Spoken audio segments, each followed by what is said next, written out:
Dear colleagues, it's a great pleasure to introduce Hema Meyer. Hema Meyer is a third-year resident in our department. She started her training in the Hospital of Glarus and recently joined our team. Today she will be talking about a very broad and very common topic in pelvic floor disorders. Because it's a very broad disease, she will focus on the main and important topics.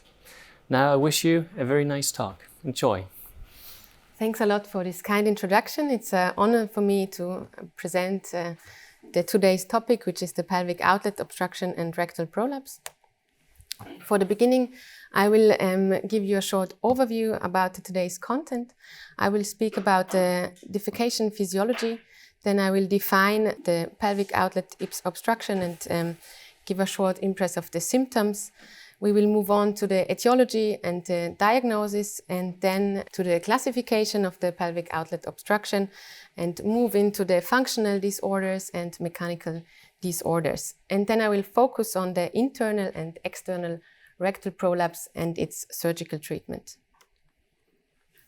So let's start with the defecation physiology. As we all remember from university, how it works, stool moves into the rectum and sensory fibers sense the stretch of the rectum. Then the cerebral cortex leads to a relaxation of the internal anal sphincter, which leads then to an efferent impulse and which contracts the left colon and rectum and relaxes the external anal sphincter, the puborectalis muscle, which is shown here in this picture, and the pelvic floor. This leads to a widening of the anorectal angle and produces an unobstructed anal channel. We can suppress this reflex by a volunteer contraction of the external anal sphincter, the puborectalis muscle, and the pelvic floor. Any disorders of this defecation process are called pelvic outlet obstruction. The chronic constipation can be divided into three subtypes, which are the irritable bowel syndrome, the motility disorders, and the pelvic outlet obstruction, on which you want to focus today, which is present in 13 to 50% of constipated patients. As I said already before, the pelvic outlet obstruction is a very broad term to describe conditions of patients with defecatory dysfunction. And there are many synonyms in the literature, such as the rectal outlet obstruction, the evacuatory dysfunction, and obstructed defecation syndrome. It affects about 15% of the adult population, and it may not be associated with the constipation, because many patients describe a normal consistency and a normal number of bowel movements daily. And the urge of defecation is also still preserved, but the defecation process itself is difficult, which leads us to the typical symptoms of the pelvic outlet obstruction, which are the feeling of an incomplete evacuation with prolonged straining during the defecation process. Many patients report the need for digital manipulation or perineal massage to evacuate the stool. The dependency on enemas and as well fecal incontinence is described in these patients. There are mostly affected women by these symptoms, and with a proportion from 10 to 1. And this might also be due to a cumulative nerve damage from childbirth, with an elongation of the pudendal nerve during the childbirth, which can lead to a neuropathy and a muscle atrophy, and also the endopelvic fascia can tear during this process. This leads to a descending of the levator's plate and a widening of the urogenital hiatus. Then further valsalva pressures are then deflected downwards and outwards and create stress on the pelvic organs. And general risk factors for pelvic outlet obstruction are collagen deficiencies and rapid weight loss, then chronic and repetitive increase in intra-abdominal pressure in patients with obesity or chronic cough. If a patient comes to see us with chronic constipation, we will do a first initial evaluation, as always, with the patient history, including the frequency, the consistency of bowel movement, and especially also medications such as opiates, which are taken. Then we do an abdominal examination, a pelvic floor examination, and a proctoscopy. And then there are further evaluations we can do, but there is one we have to do because it's very important to obtain a colonoscopy in patients with constipations to rule out an underlying malignancy. Then other evaluations are the manumatory, the defecography, which is performed with MRI in our department, and colon transit study, and the electromyography. Now I move on to the causes or underlying pathologies for the pelvic outlet obstructions. And now I want to ask my colleagues, do you know any underlying pathological findings for pelvic outlet obstruction?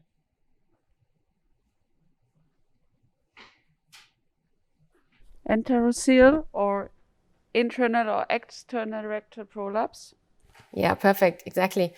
We can divide it into mechanical and functional outlet obstruction. To the mechanical, there are the enterocele, the rectal intussusception, also known as the internal rectal prolapse, and the external rectal prolapse. And the rectocele can be also part of the mechanical outlet obstruction if it's symptomatic. The functional outlet obstruction is the most common is the pelvic disc synergy, or more important, let's say, and a neuropathy from, for example, spinal cord lesions or multiple sclerosis. There's a study from 2014 that reviewed 300 patients with symptoms of pelvic outlet obstruction who underwent conventional video defecography, and they analyzed the pathological findings. And what we see here is that the rectocele, the intussusception, and the descending perineum syndrome were the most common found pathologicals. And it is very important at this point to mention that these pathological findings do not occur alone. They very often come with a combination of many of them, or at least two. We move on to the functional outlet obstruction. Here I want to focus on the pelvic disc synergy, which is described in the literature also as anismus, puborectalic syndrome, spastic pelvic floor syndrome. And it results from an inappropriate or paradoxical contraction of the puborectalic sling and external anal sphincter during the defecation, resulting in obstructed defecation. Typical symptoms are the excessive need to strain, incomplete evacuation with the need of digitation, as we heard before, pain, and abdominal bloating. The diagnosis is obtained by anal manometry, which can also be added with a balloon expulsion test. This test is a test where 50 milliliter of balloon with 50 milliliters of water is placed into the rectum on a catheter, and then the patient has to evacuate this balloon. And if he fails to evacuate the balloon, it's likely to have a disc synergy. The therapy of the pelvic pelvic disc synergy, the gold standard is the biofeedback. Biofeedback is basically a therapy with the goal of retraining the normal pelvic floor function. And there is a randomized controlled trial from 2006 by Chiaroni et al., where the biofeedback was compared with laxatives, and it was shown that biofeedback was superior to laxatives. And it led to an improvement of about 80% of the patients, which hold on for at least 2 years. In rare cases, we can also use the Botox treatment for the pelvic disc synergy. However, it has only a short-term cure rate of about 50%, and the side effects can be transient anal incontinence and hypotension. Now I want to move on to the mechanical outlet obstruction. I want to define you the rectocele, which is a herniation or bulging of the anterior rectal wall and posterior vaginal wall into the vagina. The straining results into bulging of the rectocele, and it, as we can see in the picture, and the stool will be directed into the rectocele instead of the anal channel. This leads us to the typical symptoms, which are obstructed defecation in 75 to 100%, manual assistance, rectal pain, rectal bleeding, and incontinence. The rectocele is uncommonly isolated. It's only in about 10%, but it usually coexists with the internal rectal prolapse in about 80%. And the diagnosis is done by defecography. The enterocelia is a herniation of the peritoneal sac between the vagina and the rectum, and it may contain either sigmoid or ileum, and it's then called sigmoidocele or enterocele. And symptoms are again pelvic pressure, outlet obstruction, and feeling of prolapse. And here I have a short video of a MRI defecography. And again, I want to, after the video, ask my colleagues, what can you see here? It looks like what you just described, an enterocele. Exactly. And there's also something else we can see. This is the intussusception, also called the internal rectal prolapse, which is the next topic I want to talk about. The internal rectal prolapse is an invagination of the rectum into itself. And it goes together with evacuatory difficulties, feeling of incomplete emptying, pelvic pain. And here it's very important to mention that fecal incontinence is common in 50 to 60%, which is possibly due to the chronic dilation of the sphincter. There's a classification for the internal and also the external rectal prolapse we see here. The first picture is normal, then the grade 1 is the higher rectal, where the descent is no lower than the proximate limit of the rectocele. Then the grade 2 is the low rectal. It's not onto the anal sphincter yet. The grade 3 is the high anal. It descends onto the sphincter level. Grade 4 is a descent into the sphincter. And the grade 5 would be the external rectal prolapse, which protrudes from the anus. As we've seen before, the external rectal prolapse is a protrusion of the full thickness of the rectum, and typical symptoms are anal incontinence, constipation, mucus discharge, and hemorrhage. The diagnosis is a clinical diagnosis. The typical findings for rectal prolapse are the circular folding, as we can see here in the picture. Now I want to move on to the treatment of the rectal prolapse. And the aim of the surgical treatment is to eliminate the prolapse and correct the associated functional abnormalities such as incontinence and constipation. And this goal can be achieved by fixation of the rectum to the sacrum or end resection or plication of the redundant bowel. The approach can be, as you see here in this graph, abdominal or perineal, and the abdominal procedures seem to result in lower recurrence rate compared with the perineal procedures. And as we don't have enough time, I will only focus on 3 common surgical procedures. The first would be the Delorme's procedure, which was described in 1900. The herniated rectal mucosa is peeled off, the exposed rectal muscular layer is plicated, and anorectal mucosa is sutured. And this is suitable for patients with a short segment prolapse and fits especially for elderly and high-risk patients. The mortality is below 5%. Recurrence rates are between 8 to 38%. And there's an improvement in continence and in about with up on to 88% and incontinence until 100%. The next procedure I want to focus on is the Frickmann-Goldberg resection rectopexy, which was described by Frickmann in 1955. This procedure combines a sigmoid resection with suture rectopexy. The rectum is elevated as high as possible, and then the suture are placed prior to bowel resection and tied after colorectal anastomosis. It's a very successful treatment with an improvement in incontinence with about 61 to 100% and improvement in the constipation for 63 to 100%. And the last procedure I want to talk about is the horse procedures described in 2004.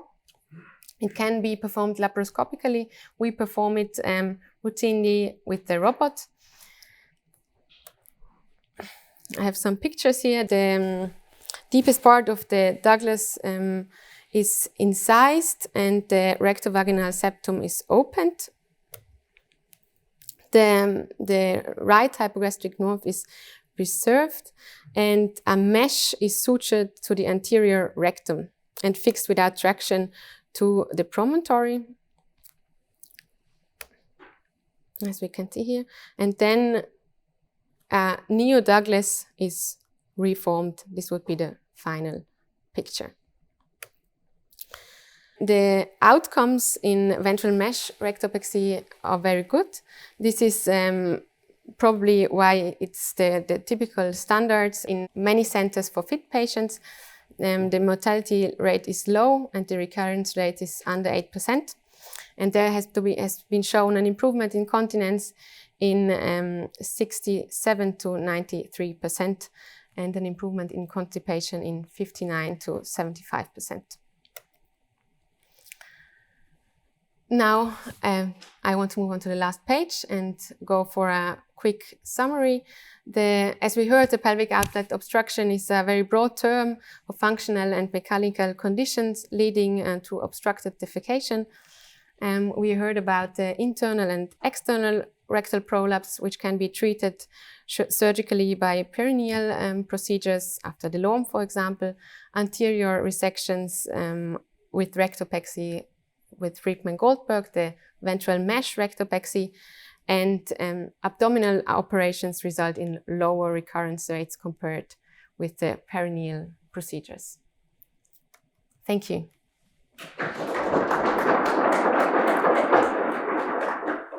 Yes, thank you very much, Emma, for this nice talk. Are there any questions? Thank you, Emma. Very good. I learned a lot. Very nice presentation. Obviously, it's very prevalent, 15% of the adult population. So this is a huge healthcare problem, I guess. Also, probably many patients do not talk about it, I can imagine. This is not an easy topic for many people. Maybe women are better than men for that. I don't know.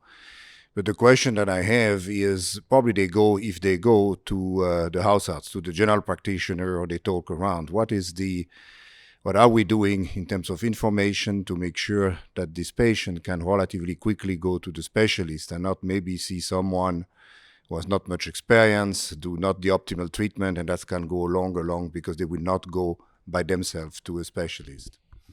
Yeah, very, very good topic. Thank you very much for this question. Indeed, it's a very common disease. It's probably much more common than we think. And a lot of patients with symptoms of constipations that are treated with laxatives do have an underlying disease, as we have seen just in this talk. It's very important to be aware of the disease, to make aware our primary care physicians. A lot of those patients also present at their gynecologist. So therefore, we have our pelvic floor board and our pelvic floor center that we discuss those patients on a regular basis. And very often, patients with problems in the anus and also problems in the gynecology field have symptoms that belong to the same problem, and we often treat those patients together as well. So that's a very important topic to make aware everybody who's involved in the treatment of those patients. Very nice presentation. Thank you very much. I think one note I'd like to make is that there's an abundance of patients with these problems. Constipation is very common. Most of these patients are just getting laxatives for their entire lives. Some end up in specialist clinics such as ours. And our role in this is mostly to identify those patients who will benefit from surgery. Due to the frequent type of these symptoms, it is difficult for us to identify those patients who will effectively benefit from a surgical procedure, because many of the patients actually will not, because they more have a functional disorder rather than an anatomic one. And for us, it's really important to have a standardized diagnostic workup that was nicely shown with MR difficography, colonoscopy, and also the anorectal manometry, which we use on all of these patients. And then it is our task to identify anatomic conditions that we are able to correct surgically. And only those patients will finally benefit from surgery. And it's those that we need to identify in the entire large group of patients who present with constipation, and also the subgroup that presents with obstructive defecation syndrome. Yeah, thank you for this interesting talk. I also learned a lot. It seems that most of these conditions are degenerative and arrive once you have attained a certain age, and then you have a high prevalence of these problems. Is there any literature about prevention? What can we do, especially women, to prevent those kinds of problems? Good question. Not really. We know the risk factors: age, female gender, giving birth. Those are all factors that cannot be prevented.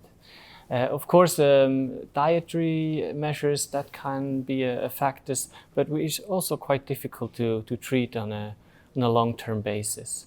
So I think from a prevention point of view, it's very difficult to approach that topic.